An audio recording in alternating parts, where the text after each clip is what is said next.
Most people think everything changes after you invest $100,000 because that is the number where you finally become rich. But that is not really what happens. You do not hit $100,000 and suddenly wake up in a different life. Your apartment looks the same. Your car starts the same. Your bills still arrive with the same cold confidence. Your boss still expects you to answer emails. From the outside, almost nothing happens. But inside, something shifts. The first $100,000 does not make you rich. It makes you harder to scare. And that is the part most people miss.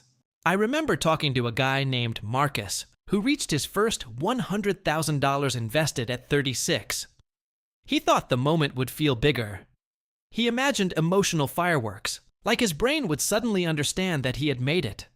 Instead, he opened his brokerage account on a random Tuesday night, saw the number, refreshed the screen twice, and went back to eating leftovers in his kitchen. His first thought was, "That's it?" But a few months later, the real change started showing. Up, not in his lifestyle, in his posture. He stopped panicking when work got weird. He stopped treating every unexpected bill like a personal attack. He stopped feeling like one bad week could erase everything he had built. Because for the first time, his money was not just passing through his hands. It was staying. It was working. It was buying pieces of companies, earning dividends, moving with the market, and slowly turning time into an ally. Before you build real investments, money often feels like water running through your fingers. You get paid, and then everybody takes their piece. Rent takes some. Groceries take some. Insurance takes some. Gas, subscriptions, repairs, taxes, random emergencies, and all the mysterious little expenses that appear out of nowhere take their bite. By the end of the month, you wonder how a full paycheck turned into almost nothing. That is why $100,000 invested changes your mind before it changes your life. It proves that not every dollar you earn has to disappear. It proves that some part of your labor can survive. Once you see money as something that can grow instead of something that only leaves, every decision starts to look different. A $50 dinner is not just a $50 dinner anymore. It is $50 that could have been planted. A $600 car payment is not just transportation. It is a monthly worker you fired before it ever got to work for you. A $3,000 refund is not bonus money. It is a seed. And once your brain starts seeing dollars as seeds instead of treats, it becomes much harder to go back to the old way of thinking. This is why the first $100,000 is so difficult. The first $10,000 feels painfully slow. The first $25,000 feels good but fragile. The first $50,000 feels serious, but you still feel like you are carrying the whole thing on your back. At $100,000, the math finally becomes loud enough to hear. A 7% return on $10,000 is $700. Helpful, but not life-changing. A 7% return on $100,000 is $7,000. That is not retirement money, but it is real money. It can handle a major emergency without begging, borrowing, or panicking. And the strangest part is that you did not have to work extra hours for that $7,000 in the same way you work for a paycheck. Your invested money did some of the lifting. That is when compounding stops being a boring chart in a finance book and starts becoming personal. It becomes a second worker in your household, quiet, invisible, imperfect, but working anyway. This is the first hidden change after $100,000. Time starts treating you differently. When you have no assets, time feels dangerous. Every week means another bill is coming. Every month means rent is getting closer again. Every year means your car is older, your body is more tired, and your paycheck has to keep showing up perfectly just to keep the machine running. But when you own investments, time slowly becomes less of a threat and more of a partner. No investment path moves in a straight line, but over long periods, productive assets give time something to work with. That is why wealthy people seem so patient. Often, it is because capital buys them the ability to wait. And waiting is one of the most underrated forms of power. The person who can wait does not have to accept the first job offer, loan, apartment, client, or panic solution. The person who cannot wait pays extra for urgency. That is how the system quietly makes money from people who are almost stable, but not quite stable enough. If you have no cushion, you pay penalties for timing problems. You pay overdraft fees, credit card interest, high loan rates, and late penalties. You keep a job that drains you because missing one paycheck would turn your life into chaos. Being broke is not just stressful, it is expensive. The less room you have, the more the world charges you for every mistake. That is why $100,000 invested is not just a number. It is the beginning of room. It gives you emotional space. It gives you negotiating space. It gives you the ability to look at an offer and say, "No, that does not work for me," without feeling like your whole life will collapse. Marcus told me that before he had money invested, he negotiated like someone asking for permission. After he crossed $100,000, he negotiated like someone who could survive a no. Same person, same voice, same clothes, completely different leverage. And that is when he realized the milestone was not about feeling rich. It was about feeling less owned. But there is a trap right at this point. Many people reach $100,000 and immediately start rewarding themselves in a way that destroys the engine they just built. They upgrade the car, move into a more expensive apartment, and start saying yes to monthly payments because they feel like they finally deserve it. But the portfolio does not care what you deserve. It only cares what you leave inside long enough to compound. The first $100,000 is not the finish line. It is the moment the machine finally starts to matter. Spending it too aggressively is like building an engine for 10 years, hearing it turn on for the first time, and then selling the parts because you want to celebrate. This is why lifestyle inflation is so dangerous. It makes you feel richer, while quietly making you less free.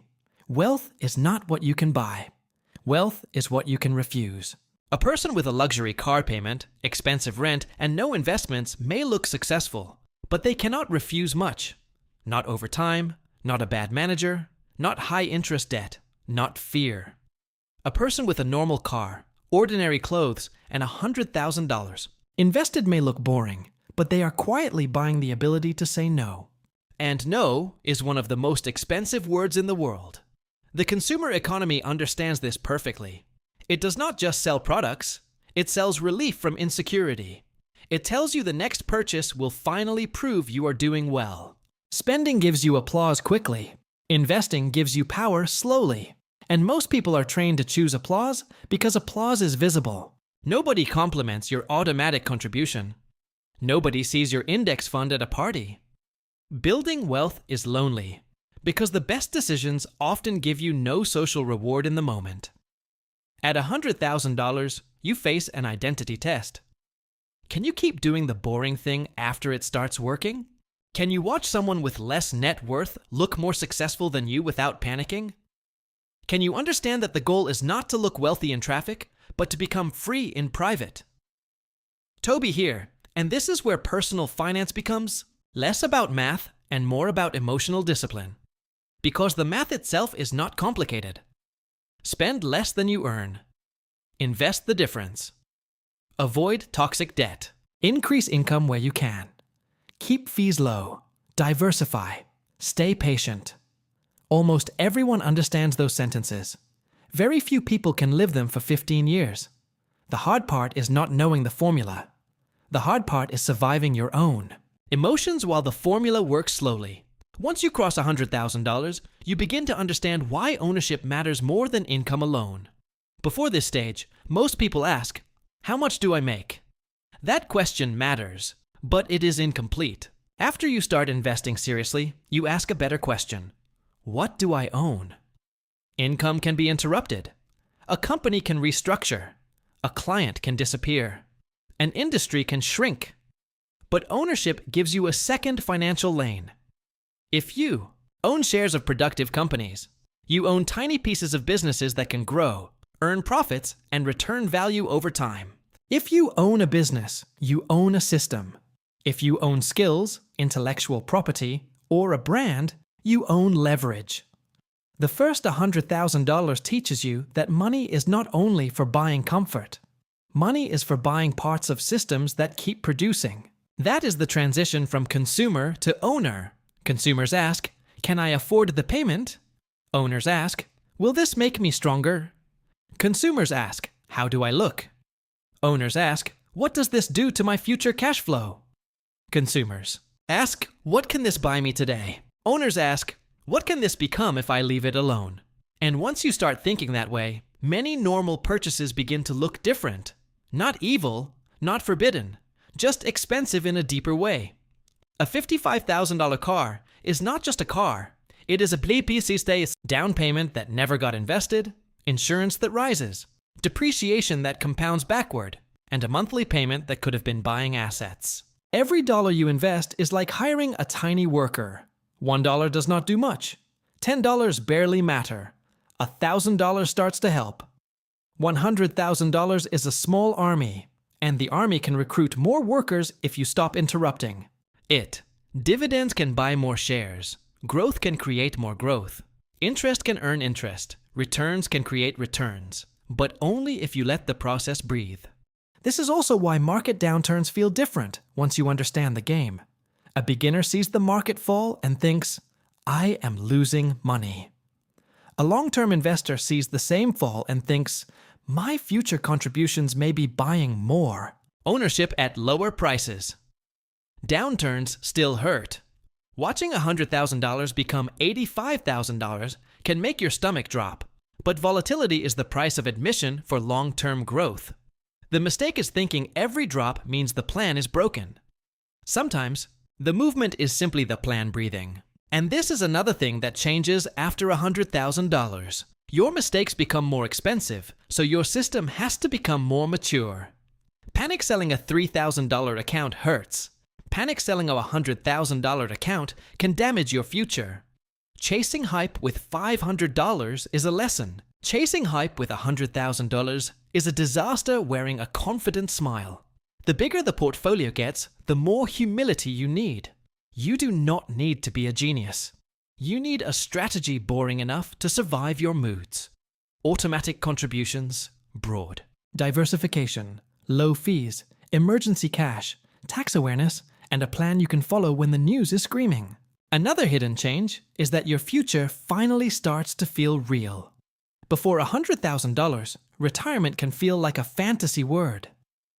You see calculators saying you may need $1 million or more, and your brain rejects the number.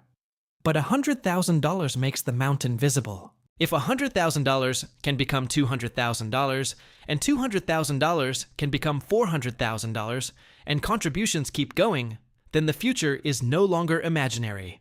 You begin to understand why the first $100,000 is often called the hardest. It is not because money magically grows fast afterward. It is because the base finally becomes large enough for percentages to matter. A 10% return on $5,000 is $500. A 10% return on $100,000 is $10,000. A 10% return on $1,000 is $100,000. Same percentage. Completely different life. Wealth is percentage math applied to increasingly serious numbers. That is why the early years feel so unfair. You are doing the right things, but the results look small. You skip restaurants, and the account barely moves. You invest $300, then your car needs repairs. This is the lonely valley where people quit. They say, "This is not working." But often, it is working underground, like roots before a tree breaks the surface. The first $100,000 is when you finally see the trunk. Still not the full forest, but proof that the forest is possible. And once you have that proof, you protect it differently. You stop letting every trend touch it. You stop confusing entertainment with strategy.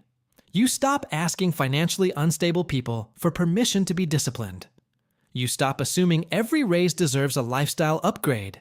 You become suspicious of recurring expenses because monthly payments are financial termites. One subscription seems harmless. One car payment seems normal. One upgrade seems deserved. But your future does not experience them as separate choices. Your future experiences them as a system. And if the system consumes every raise, you can look successful and stay fragile forever. This does not mean you should never enjoy life. That is the opposite mistake. Some people become so obsessed with investing that they turn money into a prison. The goal is not to die with the highest possible brokerage balance. The goal is to build enough strength that spending becomes a choice instead of a reaction to insecurity. After $100,000, you start asking better questions. Not, can I buy this? But, is this worth slowing down my freedom? Not, can I afford the monthly payment? But, do I want this company attached to my paycheck for the next 6 years? Not, will people think I am successful? But, will future me be grateful? That last question changes everything. Bad financial decisions usually comfort present you and send the bill to future you. Investing does the opposite. It asks present you to be patient, so future you can breathe. And after $100,000, future you stops feeling like a stranger. Future, you become someone you are actively funding, protecting, and refusing to abandon. That is why this milestone is emotional. It is proof that you can be loyal to a version of yourself you have not met yet. The world will still try to pull you back into payments, panic, upgrades, and performance. It will still tell you that you are behind, that you deserve more, that looking rich is the same as becoming strong. But if you protect that first engine, feed it, and let it run, the game begins to tilt. Not all at once, not magically, but quietly. Your money is not big enough to carry you yet, but it is big enough to push with you. That push becomes momentum. Momentum becomes confidence. Confidence becomes patience. Patience becomes better decisions. Better decisions become more ownership. More ownership becomes more freedom. That is why everything changes after you invest $100,000. Not because $100,000 makes you rich, but because it is the first time your financial life proves that time can work for you instead of only against you. Marcus told me the biggest surprise was not that he felt wealthy. He did not. The biggest surprise was that he felt less afraid. And maybe that is the most honest definition of early wealth. Not luxury, not applause, not escape. Just fewer decisions made from fear. One day, if you keep going, you may realize the real milestone was not the day you became rich. It was the day you stopped being easy to control.